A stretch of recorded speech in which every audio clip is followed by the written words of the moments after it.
අද මම ඔයාලත් එක්ක හදන්න යන්නේ ගෙදර තියෙන දේවල් පාවිච්චි කරලා රසවත් කෑමක්. ඉතින් ඇත්තට මේක හදන්න හරිම ලේසි. මම මේකට ගත්තේ මාරි බිස්කට්. ඉතින් මාරි බිස්කටුයි තව මම අරන් තියෙනවා මිල්ක් කුකී එකකුත්. ඒ කියන්නේ මම ආස දේවල් තමයි ගත්තේ. මේකට ඔයාට කැමති දෙයක් එකතු කරගන්න පුළුවන්. ඉතින් ඔයා ගන්න මේ බිස්කට් වර්ග හොඳින් ටිකක් පොඩි කෑලි වලට කඩලා බ්ලෙන්ඩර් එකට දාගන්න. ඊට පස්සේ බ්ලෙන්ඩර් එකට දාගෙන හොඳට බ්ලෙන්ඩ් කරගන්න ඕන මුලින්ම.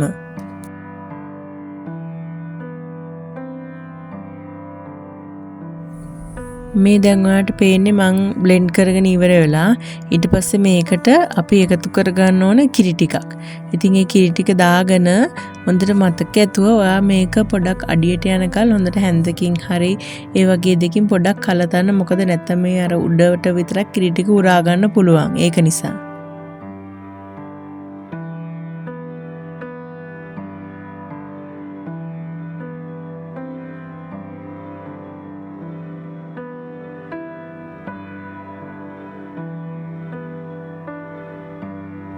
ඉතින් මම මේ මිශ්‍රණයට තවත් විශේෂ දෙයක් එකතු කරගත්තා. ඒ තමයි මයිලෝ පැකට් එකක්. ඉතින් මේ වගේ පොඩි මයිලෝ පැකට් එකක් මේ ඇති මේකට. එතකොට ඇත්තට වෙනම රසයක් එකතු වෙනවා මේ අපි හදන කෑමට.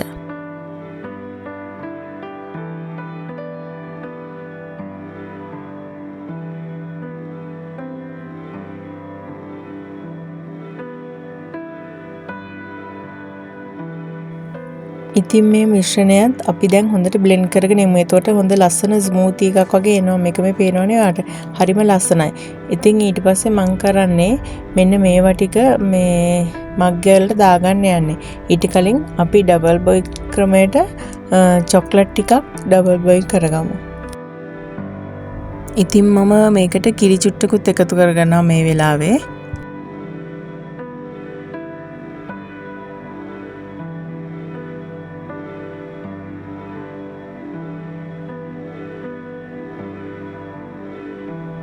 දැන් මග් එකකින් භාගයක් වගේ පිරෙන්න අපි අර කලින් හදාගත්ත මිශ්‍රණය මේ මග් හතරට එකතු කරගන්නවා.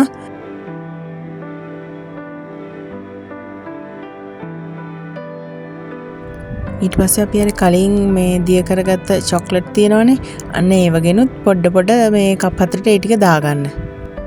ඊට පස්සේ ආයෙම උඩින් අර අපි කලින් හදාගත්ත මිශ්‍රණයනුත් තට්ටුවක් දාගන්න. ඊට පස්සේ මෙන්න මේ විදිහට තමයි මේක තියෙන්නේ. ඊට පස්සේ මම මේක මගේ oven එකේ දාලා තමයි හදාගන්න යන්නේ. ෆ්‍රී හීට් කරගත්ත oven එකේ විනාඩි 25ක් 30ක් විතර වගේ දාලා තියාගත්තාම ඇති. ඔයාලා පොඩ්ඩක් බලලා ඒක වෙලාව වෙනස් කරගන්න ඕන නම්.